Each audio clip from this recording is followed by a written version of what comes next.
least 10 staff wounds. My internal jugular was severed. Welcome to Rebel Chaser. My name is Gail, and I have a clip for you from Judge Stephanie Boyd at the 187th District Court in Texas. She is sentencing a defendant who took a plea for stabbing a stranger. And I'll let you make up your mind. All right, court is calling 2022 CR 9680, State of Texas versus Priscilla Joyce Gonzalez. Can I have parties announced for the record for the state? Lindsay Shaw for the state. Defense? Christine McDonald for Priscilla Gonzalez. Are you Ms. Gonzalez? Yes, ma'am. Have both parties had a chance to review the PSI report, state? Yes, Your Honor. Defense? Yes, Your Honor. Any objections to the PSI report, state? No, ma'am. Defense? No, Your Honor. All right. According to the plea, punishment is to be assessed at a cap of 13 years in the prison. You entered a plea to aggravated assault with a deadly weapon. The state is opposing your application. And defense, any witnesses? Judge, I have one. And if I could just get some exhibits with this. Okay. No, I mean, the state will go first, but I'm just wondering if you have witnesses. Well, possibly two is my client. All right. State, do you have any witnesses? All right. And Ms. Abrams, if you'd like to go over conditions with them, you can because they have witnesses. All right, state, call your first witness. Ruth Turner. Ruth Turner. Ms. Turner, do you need to be seated, have a seat? Please. All right, can you use that chair there, please? All right, Ms. Turner, I'm gonna ask that you keep your voice up so that the court reporter can hear. Can you raise your right hand for me, please? Do you solemnly swear or affirm the testimony you give will be the truth and nothing but the truth, so help you God? All right. All right, you can lower your hand. Can you state your name for the record? Ruth E. Turner. All right, state. Good morning, Ms. Turner. Ms. Turner, I want to start out by asking you, where do you live? In Bronx, Virginia. And how long have you lived there? Probably now about 20 years. Okay. And back in July, the specific day, let's see, was, I'm sure you can tell me the specific day, but The 19th. July 19th of 2022, were you in San Antonio, Texas? Yes, Well, why were you in San Antonio? to celebrate our niece's 16th birthday. And who all came with you to San Antonio? My husband Frank, Beva, and myself. Okay. All right, if you just give her the microphone. Okay, she's gonna repeat it in just a second. Thank you. That's okay. All right, and if you'll just speak into the microphone, then she'll be able to hear. All right, state. And so you said your husband, Frank, and your niece, David Turner. Yes. Do you recall on July 19th, 2022, when you were assaulted, and we're going to get to that, but how long had you been in San Antonio before that day? We were out on Sunday, so we didn't hear, this was our third day. Okay, so only your third day in San Antonio. Yes. And so do you remember that day well? Oh, yes. So let's talk about that day. What had you done that morning? We had gotten on the bus to take us tour of the city. We stayed on the bus for two complete tours, and I needed to go to the restroom. Okay, so at some point you got off the tour bus, Yes, and did you go to River Center Mall? yes, And did Frank and David go with you as well? yes, we were all together. Okay, and which restroom did you go to? We went to the lower level because it was the first one I saw, and at my age, I can't carry very long. And Ms. Turner, how old are you? I'm 76 now. I'm Okay. 75 now. At the time? Okay. Yes. So once you, do you recall when you went to the restroom, were there other people using the restroom at the time? No, there was no one in there except me. At what point did you, see the defendant come into the restroom? I was washing my hands at the sink. And when you first saw her, what did she do? She barely glanced at me. I smiled, but no words were spoken. So no words between you or her were exchanged? No. And at some point, did she begin assaulting you? Yes. Okay, attacking you? Attacking me And from ha- behind. Okay, so I want you to walk the judge through that. How did it begin? I felt severe pain around my scalp and my neck, and suddenly I was being thrown into the floor.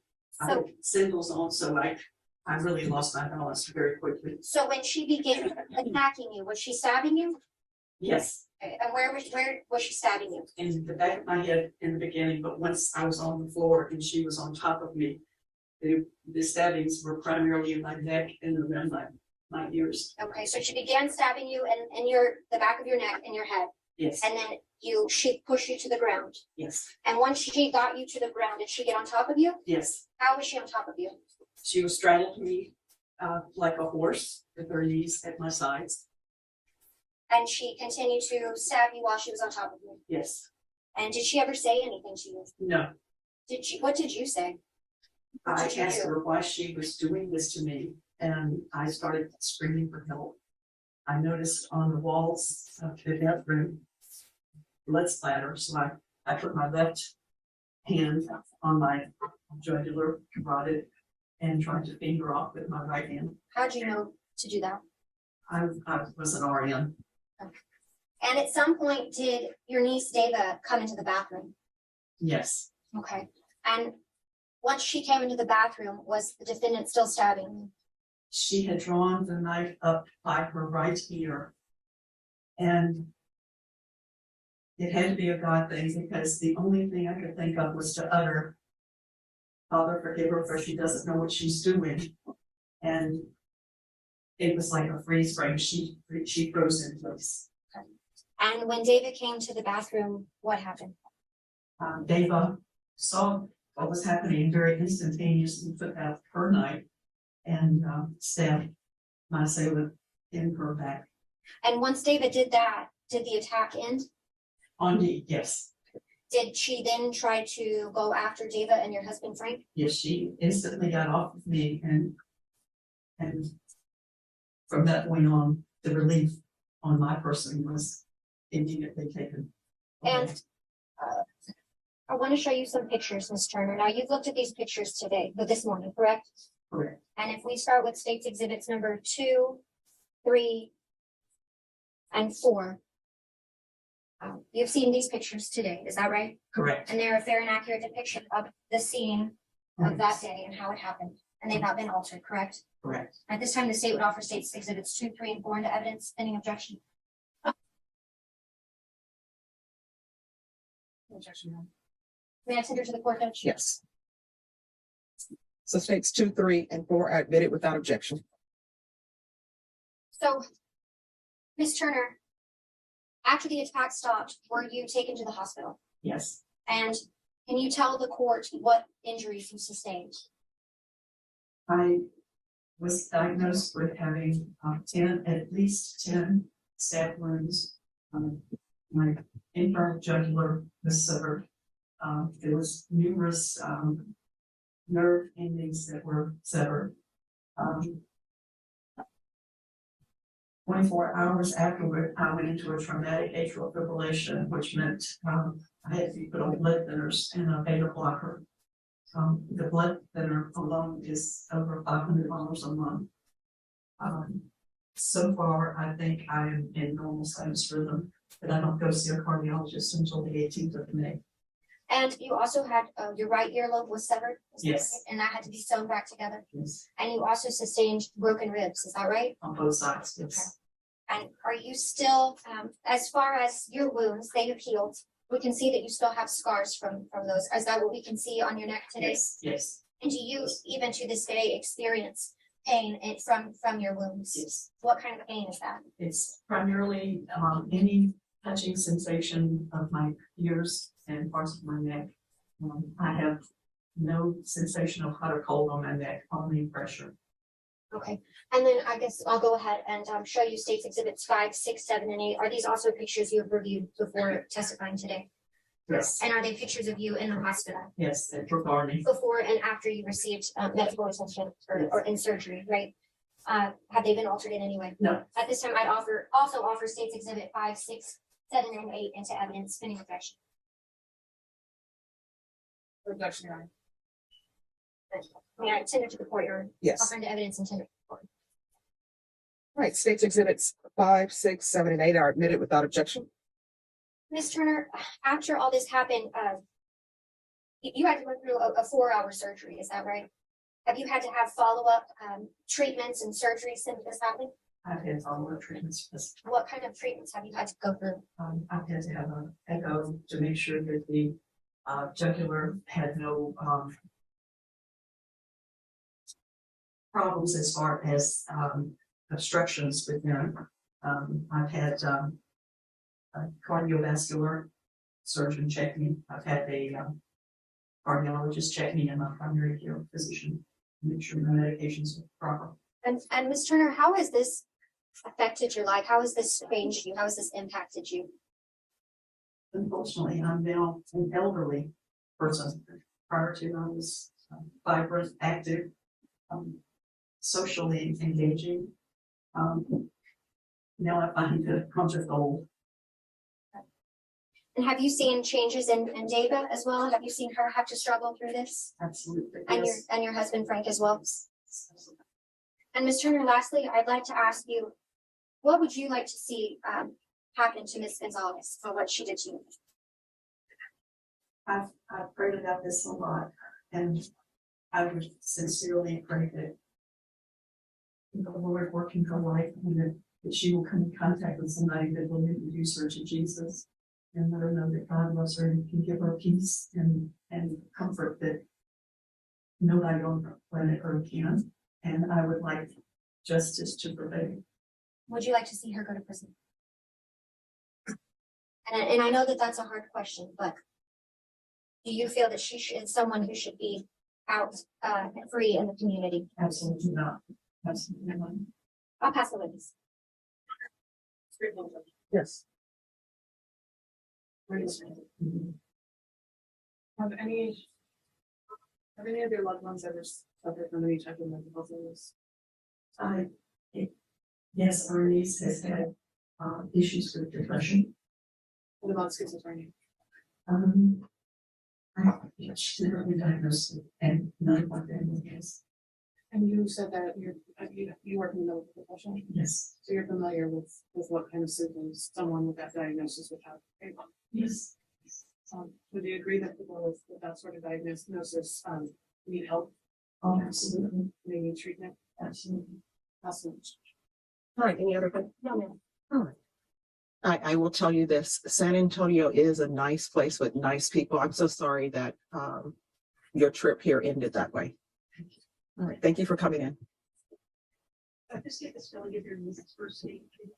P-A-B-A.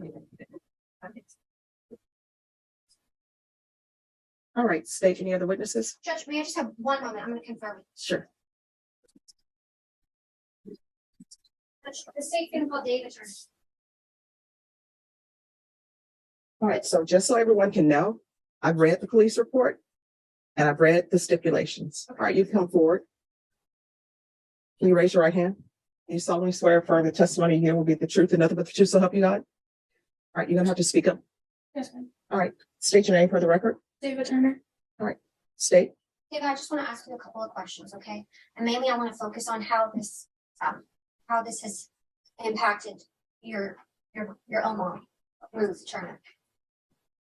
How have you seen, how did this change Ruth? How have you seen changes in her? First off, she's a very religious person, and I thank God that she has deepened her faith and is so grateful for what God has done in her life. Second, she's a very hardworking woman, and after this attack, she no longer had that sort of spirit in her, and that pains me probably the most. And has it also been hard for you to cope with the effects of this attack and what happened? Yes, I've been ridiculed at school for being the person who stabs people. I've had my PTSD come back. I've had flashbacks. I still hear screams at night. It's hard. Is there anything else you want to tell us about? I don't think a person like this should be let out back in the community because we're not even from here. And for someone to do that to someone who's just coming here for family vacation shouldn't be put out in the community for her to harm other people. Thank you, David. No further questions. Any questions? All right, thank you. Say, call your next witness. Wait, no more witnesses, Judge. All right, defense, do you have any witnesses? Your Honor, I'd like to call, social worker, Ms. Marisol Morales. Ms. Morales, if you'll come forward, please. Can you raise your right hand for me? Do you solemnly swear or affirm the testimony you give will be the truth and nothing but the truth, so help you God? All right, you can lower your hand if you'll state your name for the record, please. Marisol Morales. All right, just make sure you keep your voice up so the court reporter can hear. Defense? Your Honor, before I begin the testimony, I'd like to put, defense exhibit 1, 2, and 3 into evidence. These are medical records. Well, defense exhibit 1 is medical records, a CD of medical records from Methodist Specialty. Defense exhibit 2 is a CD of medical records from Laurel Ridge Treatment Center.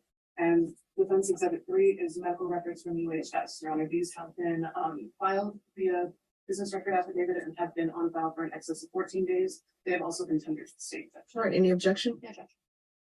Your Honor, I'd like to publish some printouts of these records to the court. I've labeled them. All right, defense exhibits 1, 2, and 3 are admitted without objection. Judge, if I could publish this. Defense exhibit 1A, which is printouts from the Methodist Specialty. Any objection? No, Judge. I've tendered these as well to the state judge. Defense exhibit 2B, I'm sorry, excuse me, 2A, 2B, and 2C. They're printouts from Laurel Ridge Treatment Center.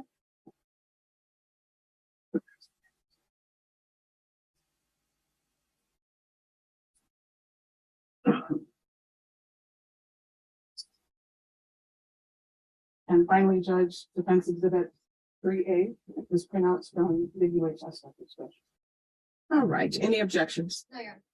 All right, then, without objections, defense 1A, 2A, 2B, 2C, and 3A are admitted into evidence. You may proceed. Ms. Morales, can you tell the court how you're currently employed? I am the licensed master social worker for the public defender's office. And how long have you worked with us? Approximately 4 years. What's your educational background? I have a master's of social work with a direct practice in mental health and substance misuse. And what additional training have you had in the area of social work? I have specific training in human behavior and social environment, brain and behavior. I have approximately 150 hours of training in trauma, family systems, polyvictimization, child physical and sexual abuse. I am also a certified trauma professional, and I'm also a licensed chemical dependency counselor. And have you testified as an expert before in this kind? I have.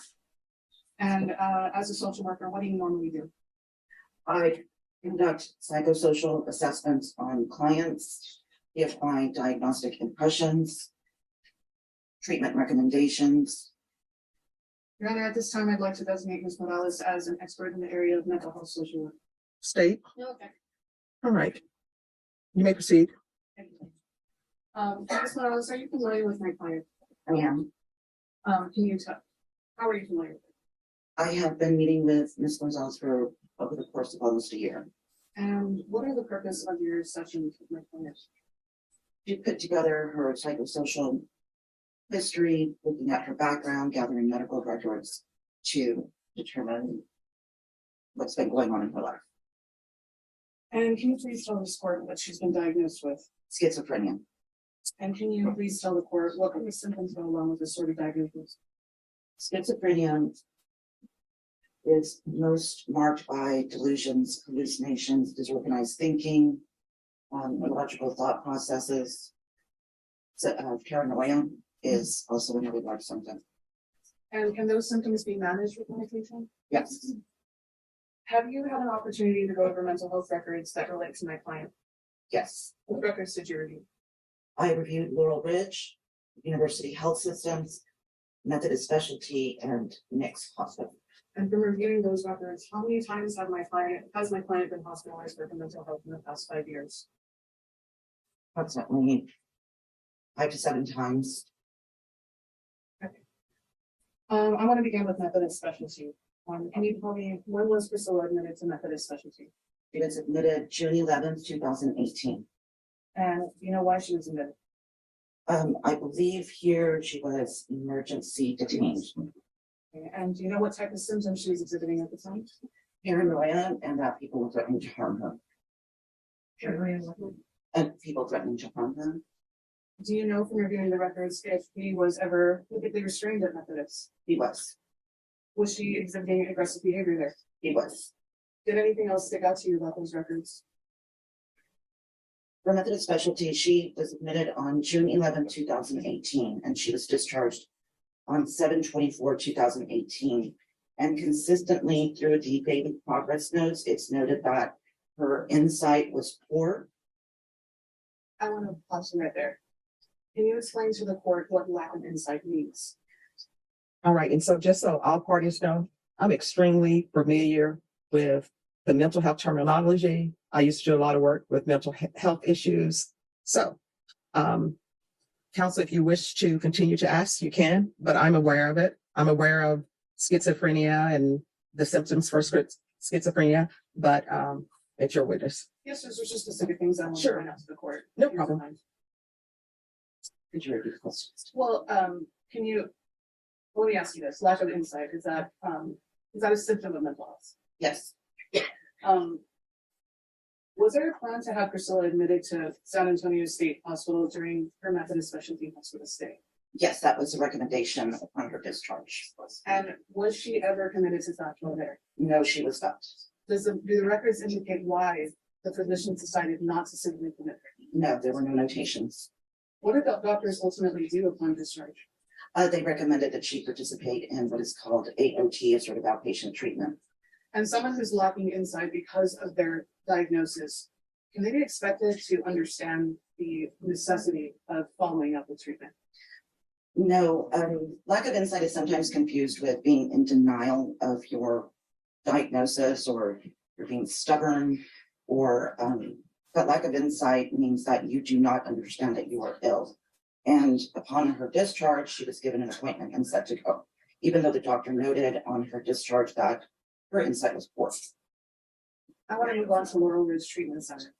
Did you have an opportunity to review those records? Yes, And does Laurel Ridge have different levels of observation for their patients? yes, And I handed the court a copy of those records. When you show the court where it states Priscilla's level of observation.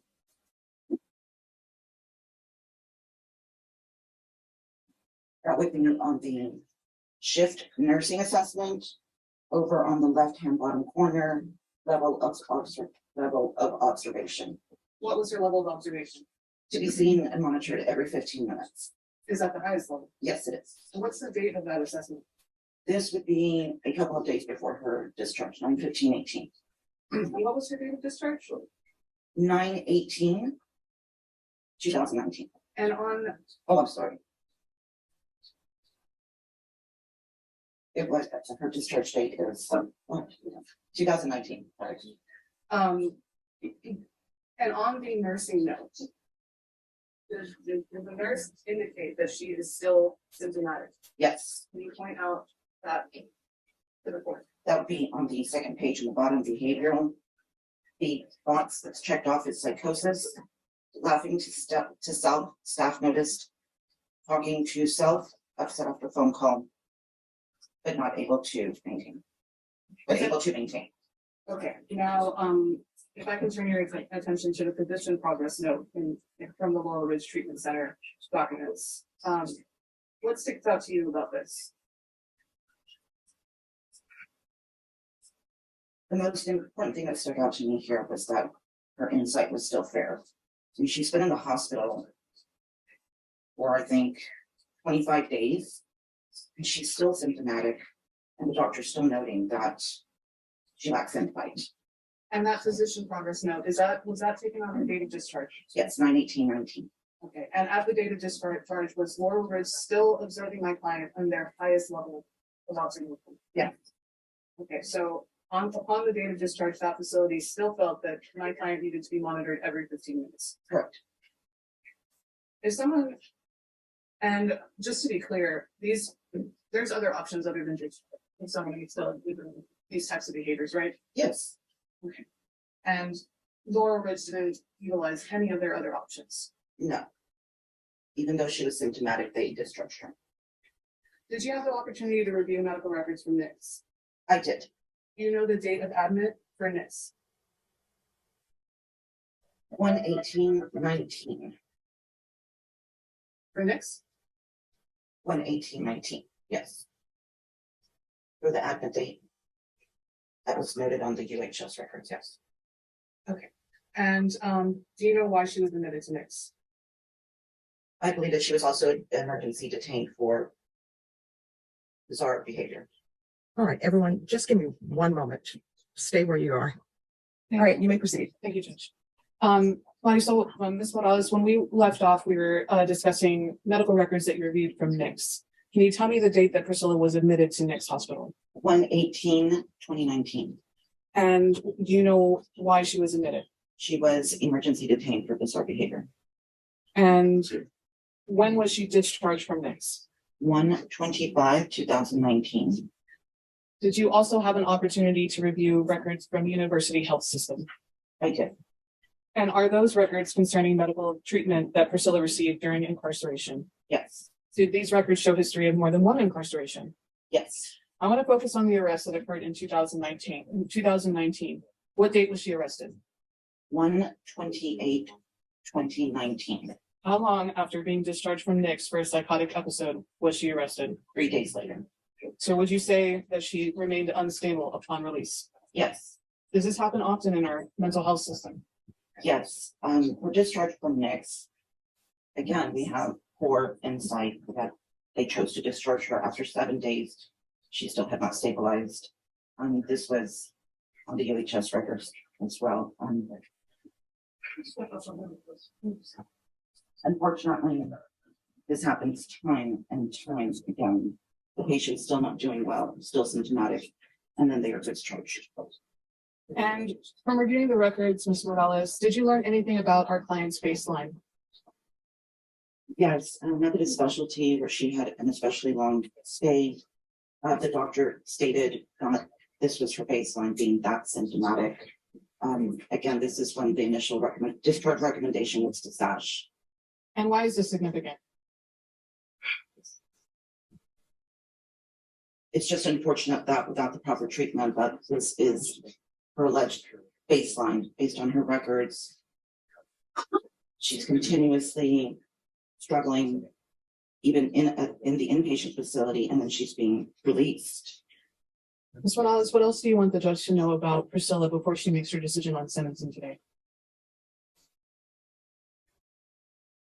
As you stated, Judge, you're familiar with schizophrenia, and it was one of the hardest mental illnesses for someone to struggle with. Our county does very well as compared to other counties with their coordination of care. But as we can see, time and time again, failure after failure after failure. And this is a perfect example of somebody who needed longer hospitalization, and for whatever reason, she was being discharged back out and told, now go to your next appointment. That's what, Ms. Judge. Any questions? Just a couple of questions. So you said that she, and it's in the medical records, that she was released from UHS on January 25th of 2019. Is that right? Yeah, that she had gone to Nix, yes. Or Nix, I'm sorry. And how long had she been there? She had been there 7 days. So are you aware that just a few days later, January 28th of 2019, she was arrested for committing aggravated assault with a deadly weapon? Yes. And so I guess my ultimate question is, you would agree with me that she is a dangerous individual, wouldn't you? No. So you don't agree, even though are you aware of the facts of this case today, Yes. why we're here? Yes. And you would not say that she is a dangerous, violent individual?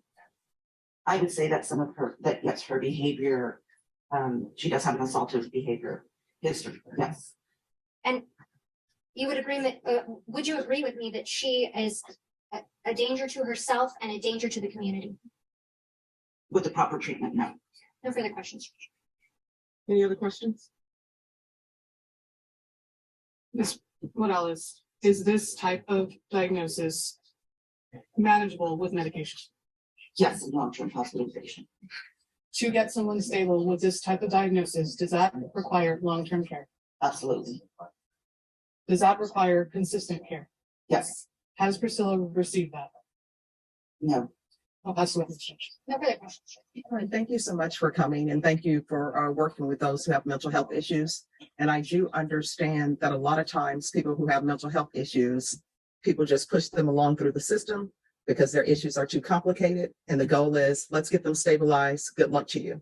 So I understand. Thank you so much. Thank you for understanding, Judge. Maybe excuse me. Yes. Call your next witness. Your Honor, at this time, I'd like to call my client. She has a letter that she'd like to read. All right, if she plans on reading the letter, then she's going to potentially subject herself to cross-examination. Can I have a minute with my client? Judge? Yes.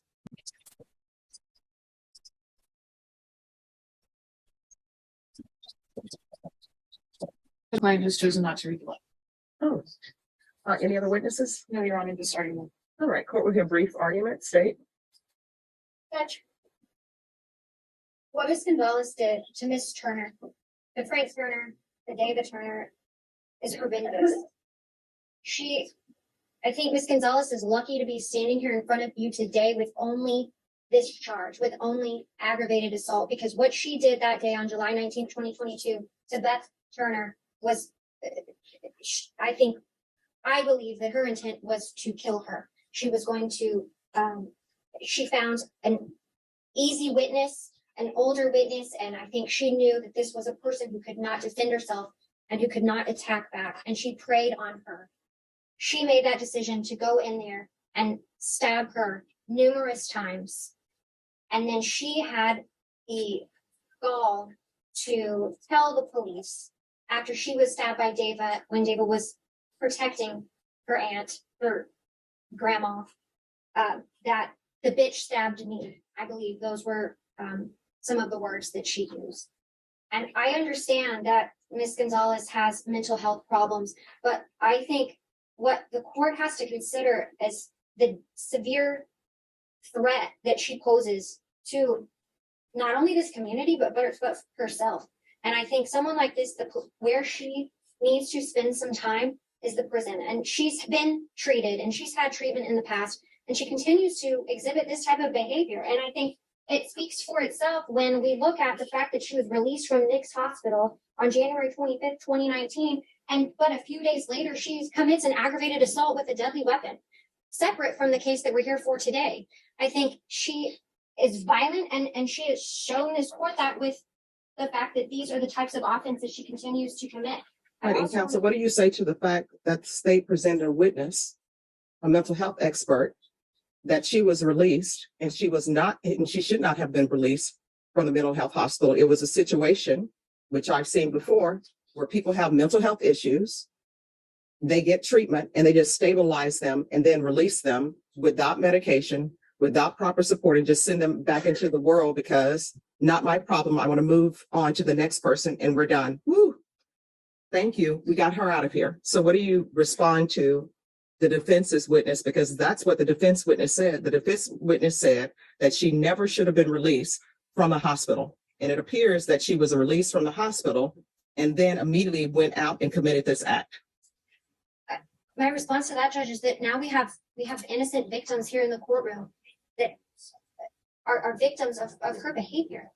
But let me ask you this. How is this any different if somebody is at a hospital for, let's say, cancer or some type of physical illness, and they just get them stabilized and say, good luck to you because your problem is too complicated. We're going to stabilize you and then we're going to send you out into the world. Let's say somebody goes to a hospital and they are bleeding or they need a heart transplant. And they say, you know what? Your case is a little bit too complicated. I know you need this heart transplant immediately, or I know you need these stitches immediately, but you know what? We're going to give you a Band-Aid because great. We've stopped the bleeding. We know you're going to end up needing stitches, but we're not going to do that. We're going to send you back out into the world. Good luck to you. And they end up bleeding because they didn't get the stitches. The problem is people treat mental health differently from what they treat people who have cancer, who need a heart transplant. Basically, the evidence that I've heard from the defense's witness is she never should have been released from the hospital with her mental health issues. There's no doubt in my mind that she was going through an episode when this offense was committed. The only issue for the court to consider is whether or not she should be going to prison or whether or not she should be going to probation. So if you all want to address issues for closing arguments, it would seem where the address should be coming in from both parties would be, was she released from the hospital? Should she have been released from the hospital? Did they know releasing her from the hospital, she was going to have an episode? Did they know they were sending somebody out in this world with schizophrenia, with no medication, to go forth on their own? And as I told both parties, I'm aware of mental health conditions. I'm aware of what happens with people who have schizophrenia and they not receive treatment. I'm aware with people who don't receive treatment for bipolar. And I'm aware of the system where people are tired. People don't want to deal with anybody who is causing problems at the state hospital, wherever they be. And their thing is, let's med them up. Let's get them stabilized so we can push them on. I read all the documents. I read all the defense's documents. I read the PSI report. I read the stipulations. And the documents that's been provided to the court by the defense is they wanted to get rid of her because her problem was too complicated. And then I read the stipulations, the documents that were admitted without objections, where when she first came in to see them, she was accusing people of raping her, accusing people of beating her up, accusing people of stabbing her father, accusing people of out to get her, accusing the staff of rape.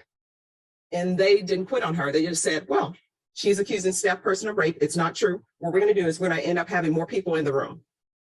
So those are the issues that need to be addressed for the court to make a decision on whether or not I'm sending her to prison or sending her to some sort of inpatient treatment facility. So that's what I would like to hear in closing, because honestly, I already know. I know that she did a terrible thing to the complainant in this case. I know that this complainant was laying bleeding on the floor in the restroom. I know that she was here in San Antonio trying to enjoy her vacation, that she was on a bus. So if both parties can focus on why I should send her to prison or why I should give her probation. I already have read and I know that the complainant in this case could have died. I know that the complainant's relative came in and saved her life.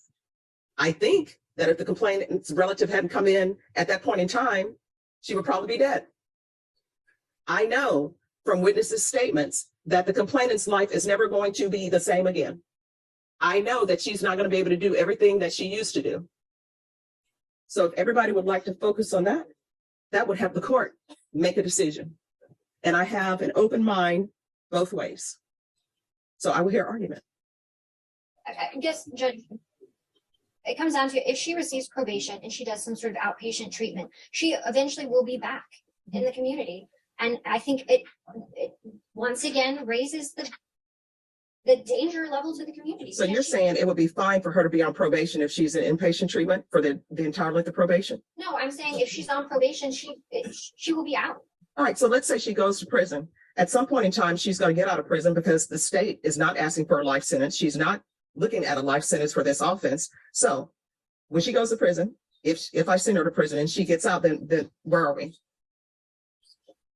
Well, I mean, but Judge, I think the argument's to be made if she gets probation as well. Probation isn't something that lasts forever either. So either she's going to be on probation and be putting the community at risk because she's not in prison, or she's going to be in prison. Well, and if she's on probation, treatment while she's in prison. if she's on probation and she's in a facility, because she can be on probation for 10 years. If she's in a facility for 10 years receiving treatment, how's that any different than her going into prison and what the state has offered her for a prison sentence? She will be eligible for parole in half the time. And if she's stabilized, she's probably going to be released in half the time. These are questions the court has. What it comes down to for the state judge is just the level of violence that is this case. I think it's a person who deserves to go to prison and work on her mental health there. There's treatment that she can receive while she's in prison. It's not like we are sending her to prison and she won't receive any type of treatment while she's there. I think, but that gets her out of the community and off the street and prevents her from committing yet another aggravated assault. And I noticed in some of the records from UHS, it says the officer states that she's getting into arguments with other inmates for actions seeming manipulative and attributed to behavior. I think even if she were to be in some sort of inpatient treatment, she's putting others at that treatment facility in danger from her violent or aggressive behavior. And so a person like that who is even showing signs of aggression while being held in a hospital or inpatient type facility, the safest place for everyone is for her to be in prison. So your answer then is let her cause trauma, and be violent at the prison with other inmates? I believe prison and her receiving treatment in prison is more appropriate than her being on probation. I have a CJ. Yes. Judge, I know you're aware of this, but I just want to emphasize universal underfunding, no consistent individualized care, lack of beds available, revolving door hospitalizations, too few intermediate care programs. Judge, that's just a snapshot of some of the inadequacies of our mental health system. As my witness pointed out, we've come a long way, Judge, but my client is an example of what happens when we fail, Judge, and our mental health system failed her. I am in no way trying to minimize the pain that that family went through. My heart goes out to them, Judge.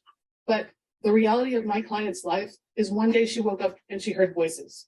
I know this court has gone over the PSI, Judge. She graduated from high school. She was in college for some time, Judge. She wanted to be a medical assistant. My client had dreams. And I do want to address, the state asked Ms. Morales if my client is a dangerous person. And that just goes to the stigma of mental health, Judge. My client is not a dangerous person. She is sick. She is symptomatic, but she can get better. She's never received a chance to get better, Judge.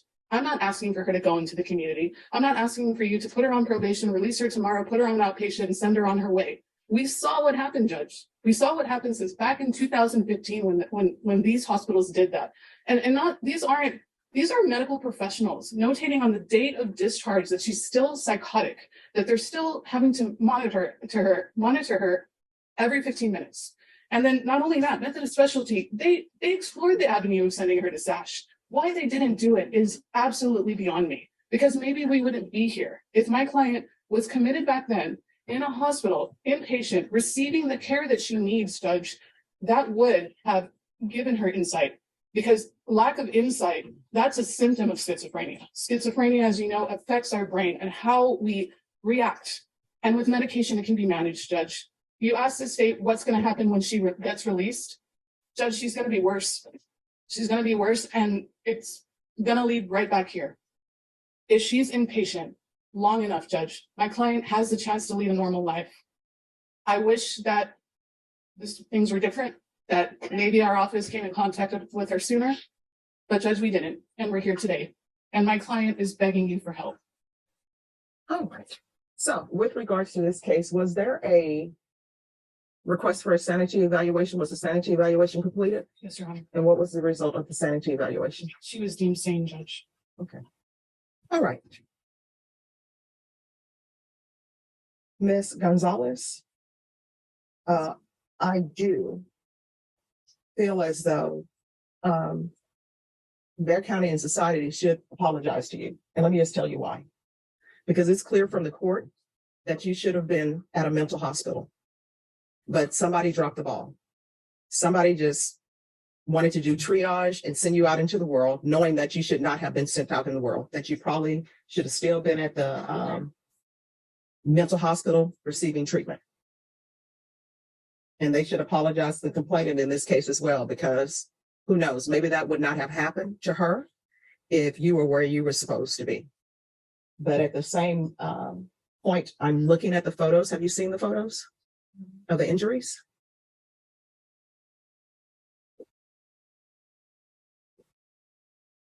Counsel, do you want to show the photos to your client?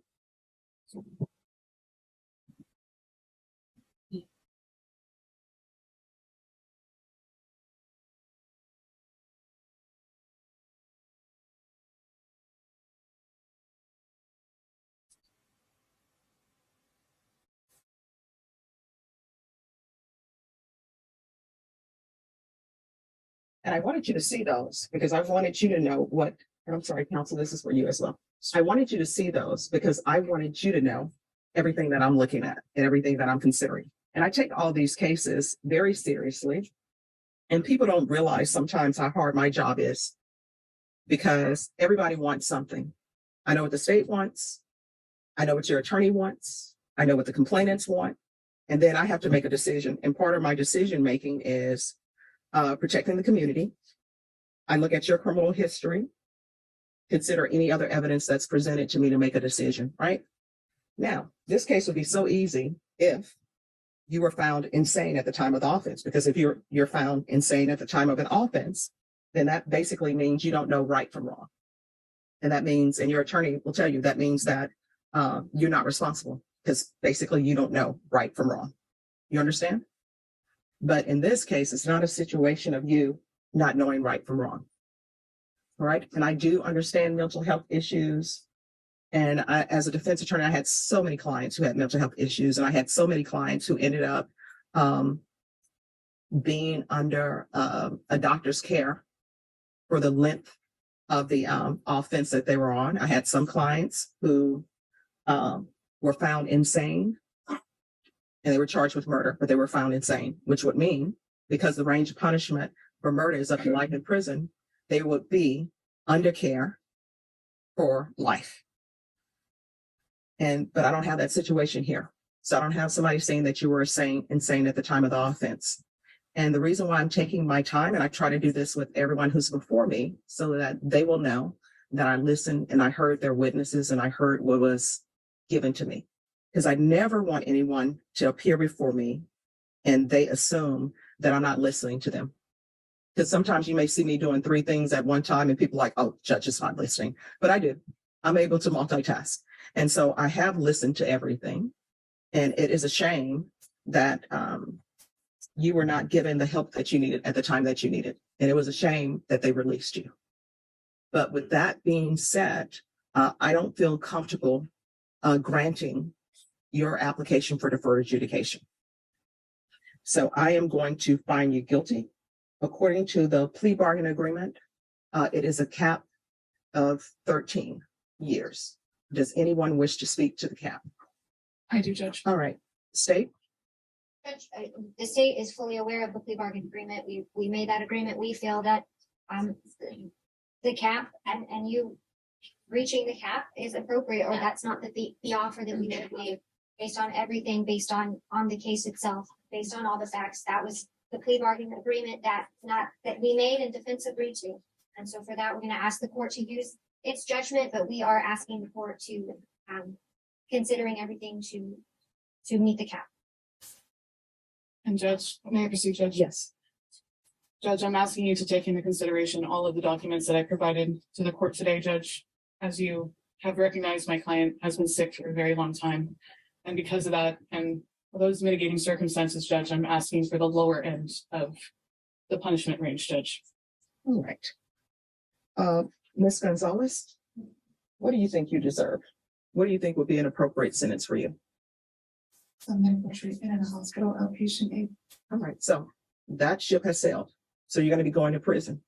So the state is asking for 13 years. I want it to be getting some kind of treatment in here. If they have treatment in here, I could take it in here. Well, here's the thing. At the prison, they do have a mental health treatment facility there.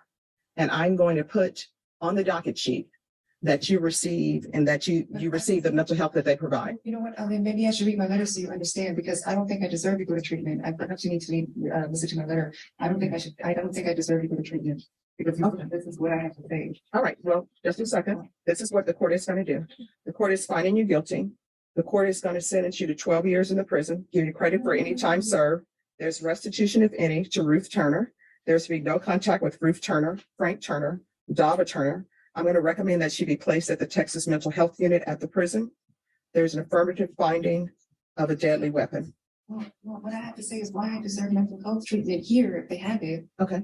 Instead of going to prison. Since 2015, I was hearing voices and I heard screams, and I saw flames, little images of flames, in my visions around the room in my house. And I told my parents about it, and I cried because of these visions of people coming in my house. I told my mom about it, and she took me to the hospital to get medical treatment.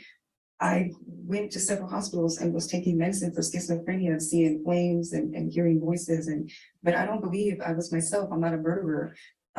According to what the pictures I saw, the stab wound was on the right side. She doesn't have stab wounds on the right side of her neck. And I saw it. I stabbed her right here. She doesn't have that. And all right, so Miss Gonzalez. All right, let me explain something to you, okay? All right. So I understand what's going on in your life.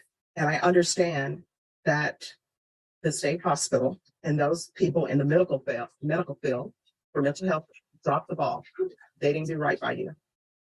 That is why I'm giving you 12 years in prison as opposed to the 13.